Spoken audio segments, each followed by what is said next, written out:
Now, hundreds of liberal protesters have flocked to the streets of New York City in recent weeks. Their mission, Occupy Wall Street. Now, the group has attracted the attention of law enforcement, the media, and, of course, left-wing celebrities. And so today we wanted to find out exactly what this movement stands for. So we sent a team down to Wall Street to talk to these liberal protesters and find out what they're thinking. Let's take a look. Occupy Wall Street! What brings you to Wall Street this afternoon? This is where the enemy of the working class is, up in these buildings. This is the beginning, not the middle. You're in the infancy of this movement. Just want to know what brings you to Wall Street today. I am here because our democracy has really turned into capitalism. This really needed to happen. The world's going straight to hell in a handbasket. I don't even know what a handbasket is. Kill corporate greed. This is the beginning of what is hopefully a growing movement. There's many different views here. It's about believing and loving. We're trying to let people know what's going down. I'm not a radical revolutionary, but I do believe the system needs fine-tuned. I was born to be here. Right now, the Founding Fathers have been passing down the torch to this generation to make our country great again. Grandchildren! There are many things to complain about, especially healthcare and our government's resources. We need to use renewable resources. I couldn't help but notice as you're sitting here, are you receiving acupuncture? Yes, I am. This lady sitting next to me came down here, again, in support of the cause and is offering free acupuncture. What's happening here is a lot of discussion, a lot of trying to figure out what's going on. Has the acupuncture been working as we've been sitting here? Yes, I do feel an energy in my hands. What have you seen that you do support? Well, if you take pictures of all those signs over there, I probably agree with 75% of them. If you could list a few of the concerns that people have in the park this week, what would that list include? Well, that list would include environmental degradation, the intrusion of corporate dollars and corporate influence on politicians, Democrats and Republicans. If you were to select a candidate, to ultimately become president, is there a name out there that you could give us? Yeah, Mao Zedong. Mao Zedong. Joining me with reaction from Red Eye, Fox News correspondent Bill Schultz is here, along with the co-host of The Five. She takes on Beckel every day, Kimberly Guilfoyle. Guys, good to see you. Good to see you, Sean. I think my favorite was, I'm born to be here. No, you were born to be at a Grateful Dead concert. Exactly. First of all, the environment, it's healthcare. Our democracy has turned into capitalism. Genius, greed, believe in love. What? It's like Woodstock meets Burning Man meets people with absolutely no purpose or focus in life. No wonder they have nothing but free time to be down there. They make up a slogan or a cause as they go along, and they're just looking to go out there and dirty the streets, and they really don't have any idea about what they're doing there. Now you were down there. How long were you down there for? Too long, Sean. Yeah. Too long. I heard this. I heard the people have been living there, not showering, and the stench is horrific. It is equal parts patchouli, body odor, and urine. And if you can imagine all of that together, that was the aroma that I carried back with me to Fox News. Or at least the excuse I used. I hope you showered before. Well, I tell you, I actually interviewed that one guy that was getting acupuncture. I'm here to tell you those were hypodermic needles. That man is full of heroin.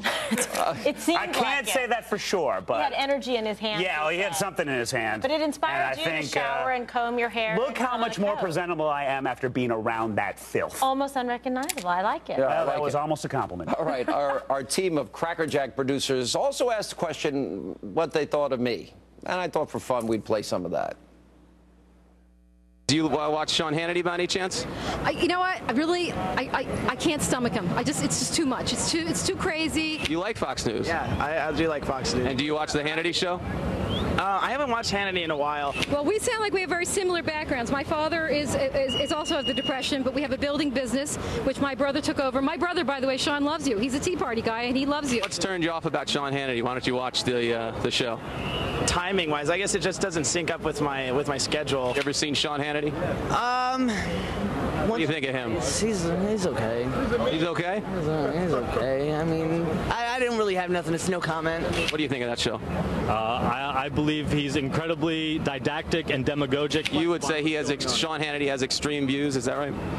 I think of a particular kind. He has some extreme views, but I've listened to Sean Hannity on the radio since I was a little kid on 77 WABC. You've listened to Sean Hannity? I used to listen to him every day. Didactic, demagogic. You know, the one lady that was, I was actually interviewing her at that moment on my radio show. On the radio show. Yeah, and she started out by saying she hates me, and then by the time we were finished, she realized we had the same. My grandparents came here from Ireland. They were broke. My father grew up poor in the Depression. I started out with newspapers, scrubbing pots and pans, bartending, construction. She's like, wow. Because you wanted an opportunity to work and make something of yourself and to provide for your family, and you've done that. What are these people doing down there? Well, besides that nice lady? Well, that one guy you used to date, right? And that shirt, the long-haired dude. Oh, yeah, right. Like that would ever happen. Bad move, Cagle. Yeah, you know, listen, I'm not surprised that the timing is bad for him. A lot of people don't wake up till 10 o'clock at night, you know, to start their day.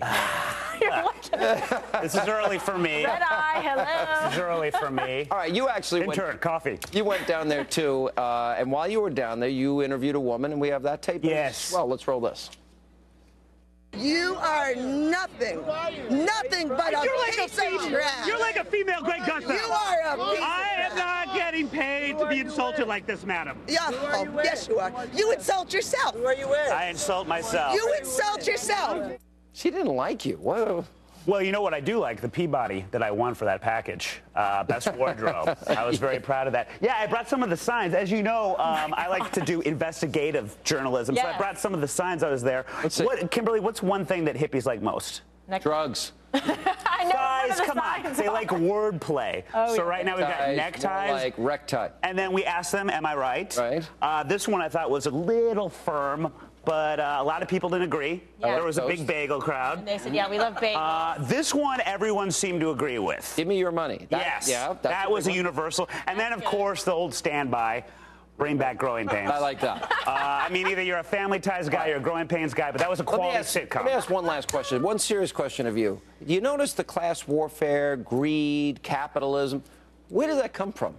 The president? It comes from the president, and this is what he continues to do. His rhetoric is divisive. He continues to employ this type of thing, including in his campaign strategies and his policies. And if you look at the people that are protesting Wall Street actually employs a lot of hardworking Americans, people making $40,000, $50,000 a year. So what's their point? At least they're creating jobs. If they wouldn't stay up all night making signs and staying down there for weeks, they could actually be working instead of begging the government to take other people's money to give them. Exactly, but it would work. It's an interesting concept. Well, I'll tell you. I may go down there and lecture them next time. I don't think you should go down. It's I'll not give safe. a speech. It's not safe. Yeah, if you wait another week, there'll be a little more growing in that flower bed besides flowers. Yeah, exactly. All right, guys, good to see you both, and appreciate you being with us.